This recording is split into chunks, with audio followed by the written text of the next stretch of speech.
තමයි TikTok එකේ guys. ඉතින් මේ මං ආවේ අද මේ පොඩි සමාවක් ඉල්ලන ශිහන් අයියගෙන් හතුතින්ම සමාව ඉල්ලනවා.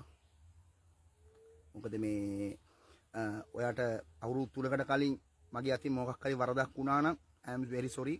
වාගේ අම්මගෙනුත් මම සමාව ඉල්ලනවා අනිවාර්යෙන්. මොකද මේ ඒක මම හිතලා කියන්නේ නැතුව ඇති.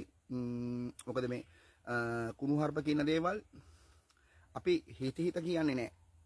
මොකක් හරි වේගයක් ආවොත් කියනවා. ඉතින් ඇත්තට ඕගොල්ලෝ කල්පනා කරලා බලන්න. මොකද මේ මම වැරද්දක් කරන්නේ නැති ඇත්තට මගේ වැරද්ද පිළිගත්තා. තේරුණා? අපිට ඕනනම් ඇත්තට සමාව ඒ කියන්නේ කකුල් දෙක අල්ලලා සමාව ගැන 4 පාරක් 5 පාරක් විතර ශීහන් අයගෙන් සමාව අරන් තිනවා. ඕගොල්ලෝම කල්පනා කරන්න මේ කතාව ශීහන් අය අද කිව්වට කුරුණෑගල ෂෝ එකේදී thank you මල්ලි කිව්වා. ඉතින් එහෙම කියලා ඇත්තට මේ ටිකට් එකක් දුන්නේ නැති නිසා 15000ක් දීලා ගත්ත ටිකට් එකක් දෙන්න තු වෙන කට්ටිය ටිකට් එකක් දුන්න නිසා තමයි මම එහෙම දෙයක් මගේ කටින් කියෙන්නේ නැත්තේ. තේරුණාද?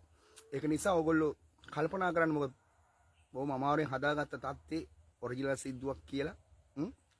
ඉතින් මේ අපි සැලෙන්න හොඳ නෑ. කරපු වැරදි තියෙනවා නම් ඒක අපි හදාගෙන ඉස්සරහට යන්න ඕනේ.